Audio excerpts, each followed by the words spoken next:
once more, and some of the best games on the system. This is the letter G. We are at episode 4, I think, now. So let's start with Giant Citizen Kabuto. This one is a weird one. This is a pretty early game, I guess. I think it's from, yeah, it's 2001 by Planet Moon. Oof. Multiple Game of the Years or story-driven action. I don't know. This looks like one of those like PC game ports. It's like you're fighting monsters and whatnot. An epic action game. Wow, look at this. I mean, I don't have anything to say about this game. It looks at least interesting. There's a bunch of different monsters. It's a first person action game. This guy is cooked. But yeah, Giant Citizen Kabuto. I still have to play this one. And the next one that comes here is actually published by Sony. It's Ghost Hunter. So this one's an interesting one. It's like a third-person shooter. It's like Lazarus Jones, Detroit police, and he's fighting like, I don't know, evil teddy bears, I guess. Okay. This one is from 2003. So this is a later one, and it was made by SCEE. Come on, Cambridge. So it's an internal first-party game. Sadly, Sony doesn't really talk about these types of games anymore. This looks pretty cool, but I hope that one day they will bring back some of these games and, you know, maybe like reboot, because it's an interesting premise. You are a policeman, you are fighting demons and the dead. Only a single player title, but still it looks pretty cool. Look at the hair on this dude. So one of the biggest PlayStation franchises right now is, of course, God of War. It needs no introduction, and these are the first two games. They are both amazing. I love the first one, although there are some frustrating things about the first game. I think it still holds up today. It's like an evolution of Devil May Cry and games like that, and this is just like that into perfection. The whole like character design, game design, it's just from beginning to end is just so great. It's such a well-made game, published in 2005, and just 2 years later they did the second game, which improves it in every single way. It's a weird release because it came out in 2007 after the PlayStation 3 already launched, but it's just an amazing game. And this series is one of the reasons that I bought a PlayStation 3 after that, because I finished God of War 2. There is an epic ending to this game that sets up the next title in the series, so I just had to get a PlayStation 3 so I can play God of War 3 after this. This is absolutely fantastic. Hack and slash, or like it's more like action adventure. And also the PSP games are really good. And then, you know, the reboot, the new games are amazing as well. It's one of my favorite series of all time. Although I didn't really start with it. I got into God of War really late, like in 2012 or 13 maybe. I was like, oh, this is like this brutal game about gods and whatnot, but actually the story is really great. It is still a brutal game, but it's a really good and quality one. Next one is something that nobody really talking about. It's the golden age of racing with a stain on it. There's probably a sticker there. So published by Midas, and the game by Brain Najar. Okay. This is an old school car racing game, and I have like this memory where I saw it in like a supermarket, and I wanted to try the game because it looked interesting to say the least. It's like racing in the 60s. There isn't really that much to talk about this game, but it took me a while to track down a good looking copy. It's of course on a CD, but I guess it was like polished or something. I don't know, because it's not purple like all the other CD games. But weirdly enough, it's a 2005 CD game, so it's a really late one, weirdly enough. I have already talked about GoldenEye or James Bond games in particular, and GoldenEye Rogue Agent is basically a sequel to GoldenEye 64, based on, of course, James Bond. And this one has like classic villains like Oddjob and Goldfinger and Pussy Galore and Doctor No. There are a bunch of weapons, and yeah, this is from the era where EA was making the James Bond games. This one I haven't tried, but I know it has some good qualities, although it's not like one particular James Bond. It has its own original Bond, I guess, which is not so great in terms of like representation for the franchise, because usually with the James Bond games it's always like Pierce Brosnan, or in the later ones Daniel Craig, but it's sadly a bit of a forgotten game. So what can I say about Gran Turismo that hasn't been said before? It is one of the best simulation racing games of all time, racing franchises of all time.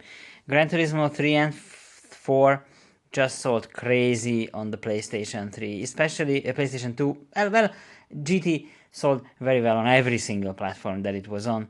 But I think GT3 was the big one where it's just such a massive game. You can see like all these different brands, all these different cars. It's just so full of content, so much good stuff in there. And it was also like a really early release, nice color manual, of course. And there is like the winner's guide, so there was a guide for it, DualShock and memory card. So yeah, Gran Turismo was already really successful. And then Gran Turismo 4 took a while to come out. I think Gran Turismo 3 was 2001, and GT4 came out only in 2005, I think. And then they released this prologue 2004. So this is basically, if I can open it, it's actually a 2-disc one. So there is this making of DVD, so how they are working on GT4. And then the next one is, of course, prologue, the disc itself. So this game is basically just the what do you call it, the driving instruction part. So when you are getting your license, so it's a bunch of license tests, and it's like a big paid demo, I guess, for the game.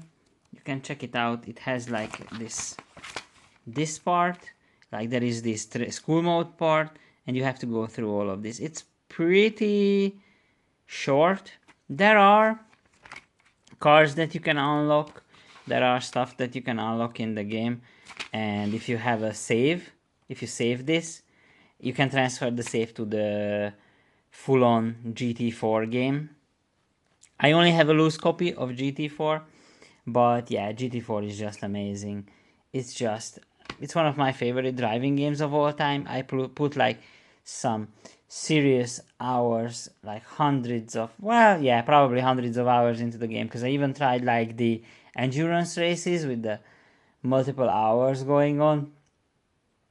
It's just an incredible game with so many cars and features and whatnot, and prologue is just an introduction to that. You can get some extra credits if you finish this and transfer it to the full game later.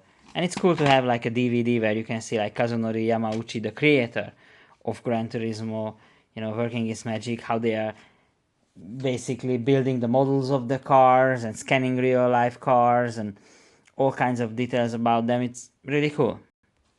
Next one is a bit of an obscure one, I think. It's Ultimate Film Quiz.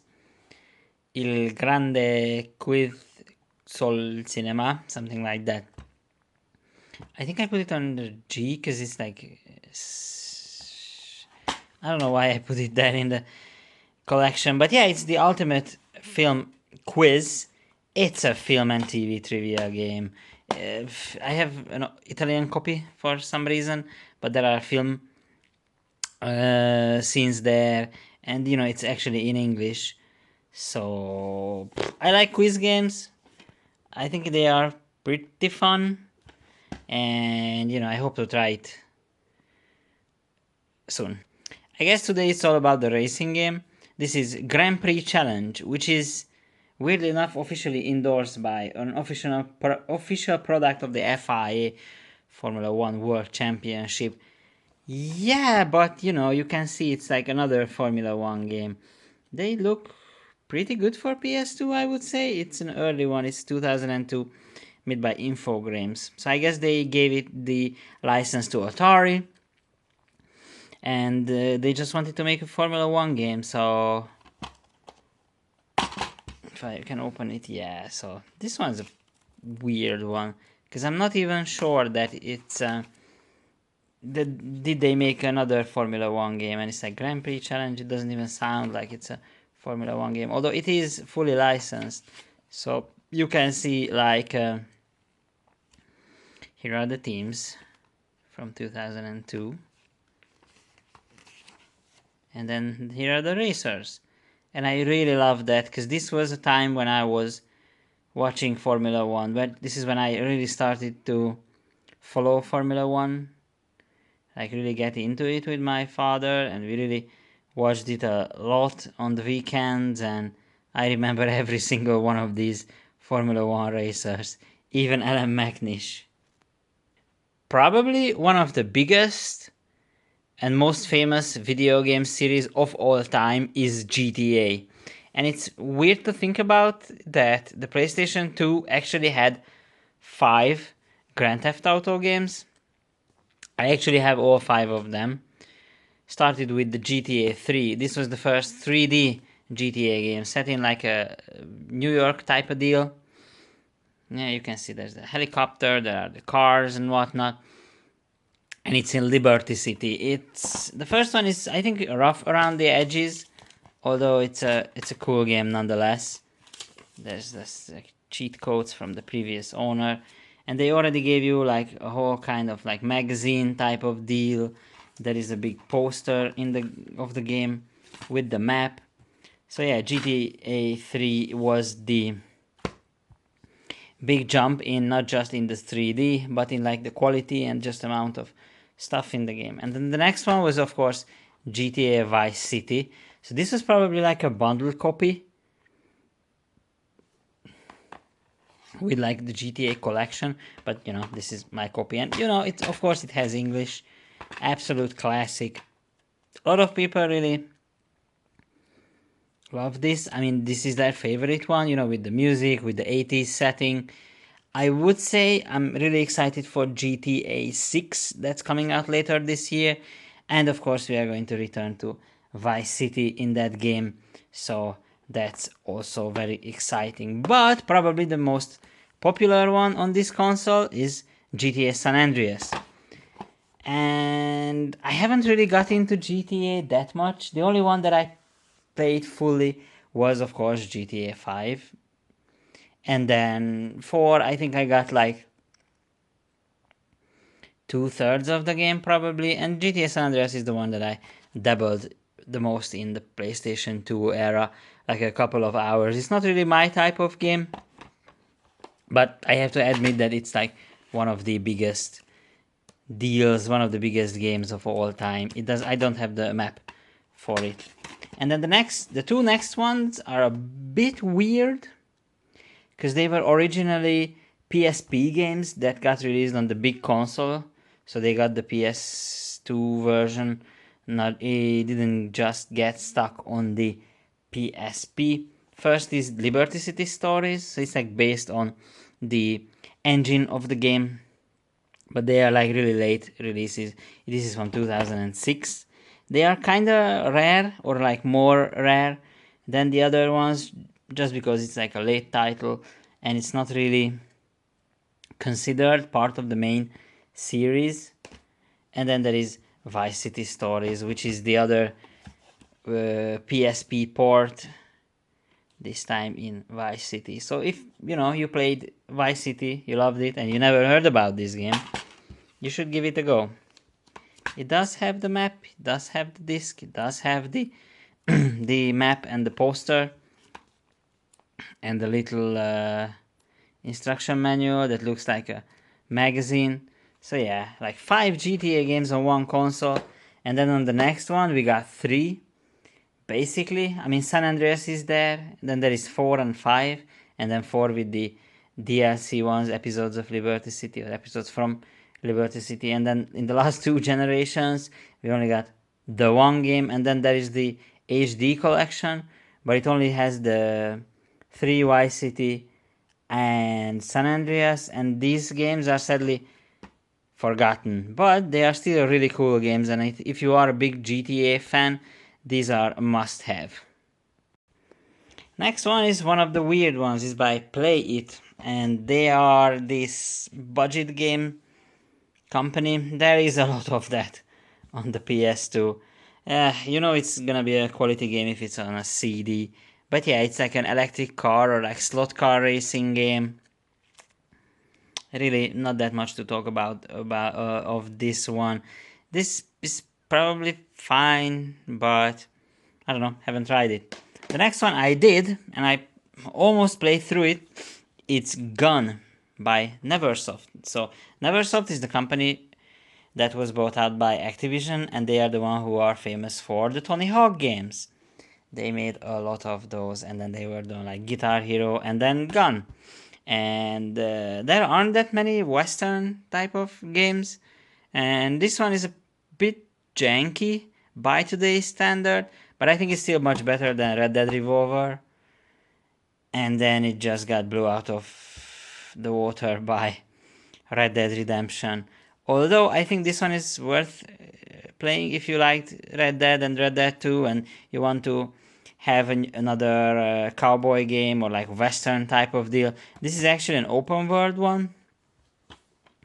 There are some cool action sequences and fighting, and I think it's a different type of story than what Red Dead Redemption was, and it's, you know, worth playing. There aren't that many Western games.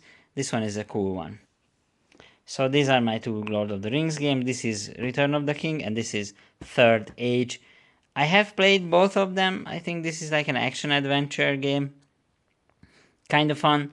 The fun part came from when I played this one with a friend of mine, because you can play like 2-player co-op.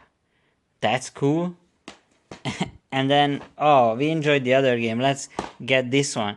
And this one, Third Age, it's an RPG, so I haven't really gotten into it. It's a fully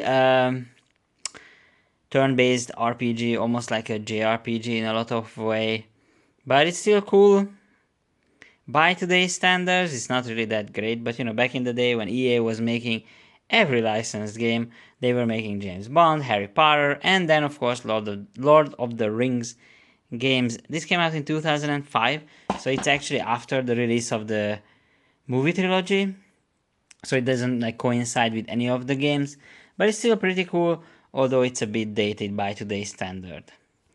And last but not least for today, it's Half-Life on the PS2. I was really surprised that Half-Life actually came out on the PlayStation 2. I didn't know about it until I got this, and it has this like co-op part. It runs pretty well. It is actually the full Half-Life experience, although it's cut up a bit by a lot of loading screens, so it's not exactly the best version to play the game. But, you know, Half-Life is a ageless classic. There is a nice color manual here, and I think ageless or timeless classic more like. And I really recommend anyone playing Half-Life. You can play it on the PC, and I would recommend the PC version. But yeah, just play it on the PC. Don't really bother about the console versions. And that's it for today. As you can see, there is a bunch of really great games this time. I would recommend God of War. There are the 5 GTA titles, so those are great also. Gun is a fantastic time. Half-Life, maybe you should play that on PC. And then there are other interesting games. I hope you like this. I hope you found something interesting. And, you know, if you like the video, make sure to leave a like, subscribe, maybe leave a comment if you ever played these games, or maybe you have something that's a hidden gem and you can recommend it. Maybe I try and get those games. And, you know, I see you next time.